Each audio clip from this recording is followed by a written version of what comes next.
Ito na, Russia jails ICC judge, prosecutor.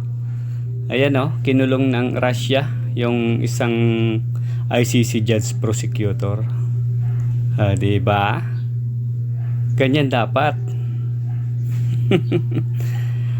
ang gagaling nyo kasi ICC.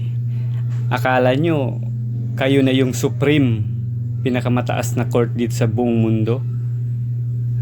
Doon kayo sa mga bansang kamiyembro ninyo. Pero wag kayong magmagaling dyan sa mga bansa na hindi ninyo kasapi. Tingnan ninyo yan, nakulong kayo. Nakulong yan si Kalbo na yan. Mabuti yan sa inyo. Dapat lahat ng bansa na hindi kasapi ng ICC, kapag pumasok yung mga ICC judges o prosecutor dyan, dapat hulihin at ikulong. Di ba? Dati yung Pilipinas, miyembro tayo ng ICC, wala namang kwenta yan susuportahan, babayaran lang yan ng mga bansa, sinusuportahan para lang maging supreme. Mayroon namang justice system yung bansa, yung Pilipinas. Tingnan ninyo dito sa Pilipinas, nagpapagamit yung mga nakaupo sa gobyerno, nagpapagamit at nanggagamit, di ba? Ginamit nila yung ICC para maging sandata laban doon sa dating Pangulong Duterte, na wala namang jurisdiction ng ICC dito sa Pilipinas. Kinidnap nila si Digong, dinala sa The Hague, Netherlands, para doon litisin. Samantalang may justice system dito na gumagana sa Pilipinas. Ayan. Yung mga judges na yan ng ICC, dapat niyan arestuhin din. Tingnan mo, nagbigay sila ng arrest warrant kay Vladimir Putin at kay Netanyahu, Benjamin Netanyahu ng Israel. Ngayon, pag pumasok sila dyan sa bansa na yan, sila yung huhulihin at ikukulong. Pati US nga nagbigay na ng sanction dyan sa ICC judges na yan. Tingnan nyo dito, ito, ngayon. Ayan anak ng ICC judge na nagbasura sa interim release ng dating Pangulong Duterte, damay sa sanksyon ng US na binigay. Yung visa, kinansila na. Kansilahin nyo yan, piling ng mga yan.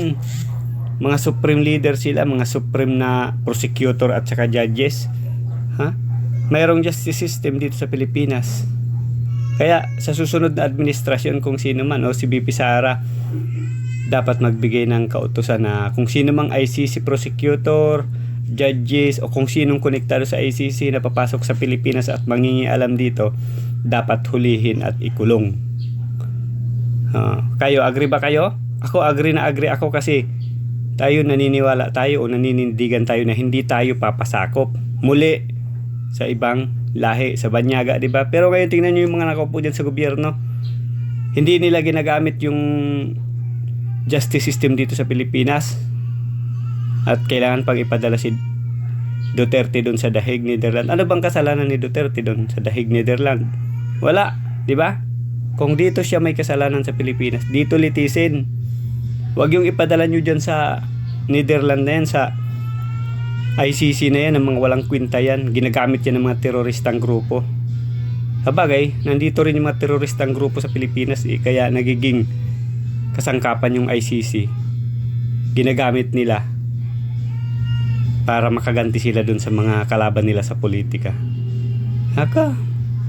Kung ganyan tayo palagi, walang pagbabago sa Pilipinas, mananatili tayong utak alipin. Kayo mga nasa gobyerno, utak alipin kayo. Magsilayas kayo dyan.